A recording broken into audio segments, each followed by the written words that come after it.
अध्याय 1। कुरुक्षेत्र के युद्ध स्थल में सैन्य निरीक्षण। भाग 5। श्लोक 1.41। सड्करो नरकायैव कुलघ्नानां कुलस्य च पतन्ति पितरो येषां लुप्तपिण्डोदक्रिया। भावार्थ: अवांछित संतानों की वृद्धि से निश्चय ही परिवार के लिए तथा पारिवारिक परंपरा को विनष्ट करने वालों के लिए नारकीय जीवन उत्पन्न होता है। ऐसे पतित कुलों के पुरखे पितर गिर जाते हैं क्योंकि उन्हें जल तथा पिंड दान देने की क्रियाएं समाप्त हो जाती हैं। तात्पर्य: सकाम कर्म के विधि विधानों के अनुसार कुल के पितरों को समय समय पर जल तथा पिंड दान दिया जाना चाहिए।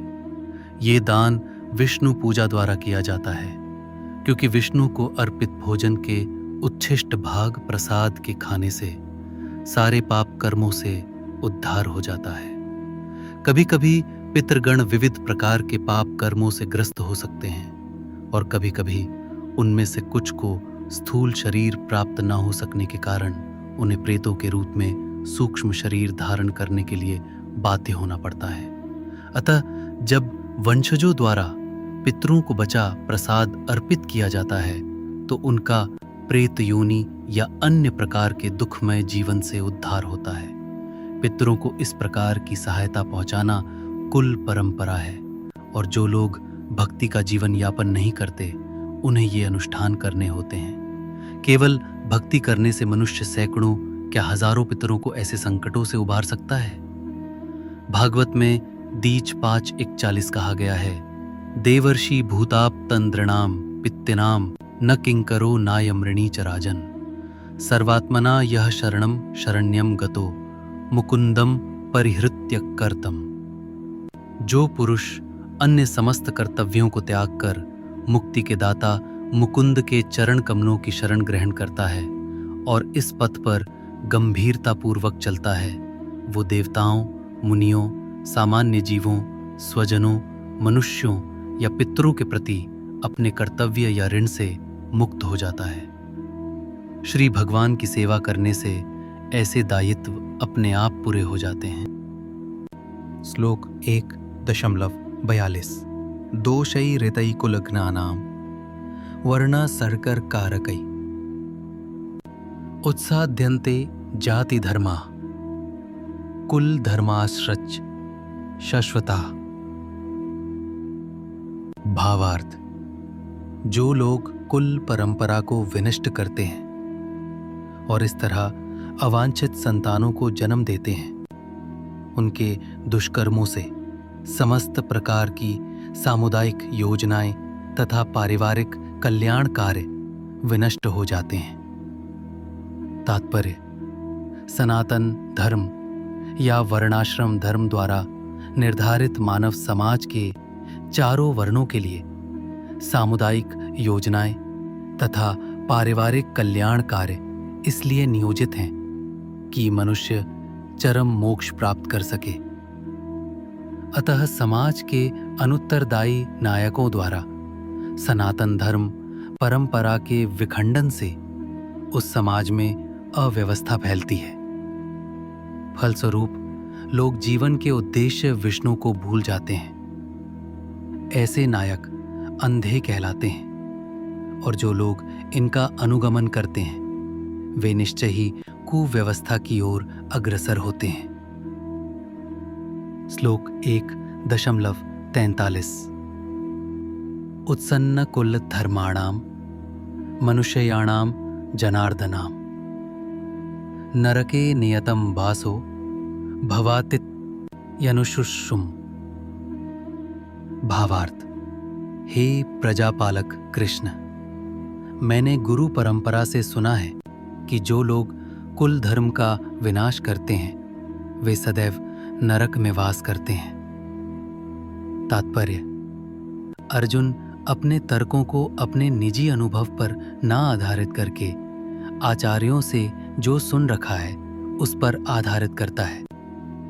वास्तविक ज्ञान प्राप्त करने की यही विधि है।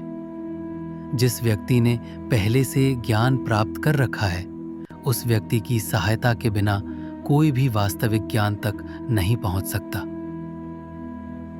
वर्णाश्रम धर्म की एक पद्धति के अनुसार मृत्यु के पूर्व मनुष्य को पाप कर्मों के लिए प्रायश्चित करना होता है। जो पापात्मा है उसे इस विधि का अवश्य उपयोग करना चाहिए। ऐसा किए बिना मनुष्य निश्चित रूप से नरक भेजा जाएगा, जहां उसे अपने पाप कर्मों के लिए कष्टमय जीवन बिताना होगा। श्लोक 1.44 अहो बत महत् पापम कर्तुम व्यवसिता वयम यद राज्य सुख लोभेन हंतुम स्वजन मुद्यता। भावार्थ, ओह कितने आश्चर्य की बात है कि हम सब जघन्य पाप कर्म करने के लिए उद्यत हो रहे हैं। राज्य सुख भोगने की इच्छा से प्रेरित होकर हम अपने संबंधियों को मारने पर तुले हैं। तात्पर्य, स्वार्थ के वशीभूत होकर मनुष्य अपने सगे भाई, बाप या मां के वध जैसे पाप कर्मों में प्रवृत्त हो सकता है। विश्व के इतिहास में ऐसे अनेक उदाहरण मिलते हैं, किंतु भगवान का साधु भक्त होने के कारण अर्जुन सदाचार के प्रति जागरूक है, अतः वो ऐसे कार्यों से बचने का प्रयत्न करता है। श्लोक 1.45 यदि माम प्रतिकारम शस्त्रम शस्त्रपाणयः धार्तराष्ट्रारणे हन्युस्तन्मे क्षेमतरम भवेत्। भावार्थ, यदि शस्त्रधारी धृतराष्ट्र के पुत्र मुझ निहत्ते तथा रणभूमि में प्रतिरोध ना करने वाले को मारे तो ये मेरे लिए श्रेयस्कर होगा। तात्पर्य, क्षत्रियों के युद्ध नियमों के अनुसार ऐसी प्रथा है कि निहत्थे तथा विमुख शत्रु पर आक्रमण ना किया जाए, किंतु अर्जुन ने निश्चय किया कि शत्रु भले ही इस विषम अवस्था में उस पर आक्रमण कर दें, किंतु वो युद्ध नहीं करेगा। उसने इस पर विचार नहीं किया कि दूसरा दल युद्ध के लिए कितना उद्यत है। इस सब लक्षणों का कारण उसकी दयाद्रता है, जो भगवान के महान भक्त होने के कारण उत्पन्न हुई। श्लोक 1.46 संजय उवाच एवं मुक्तवार्जुनः संख्ये रथोपस्थ उपाविशत् विसृज्य सशरम चापम शोक संविघ्नमानसः। भावार्थ, संजय ने कहा, युद्ध भूमि में इस प्रकार कहकर अर्जुन ने अपना धनुष तथा बाण एक ओर रख दिया और शोक संतप्त चित्त से रथ के आसन पर बैठ गया।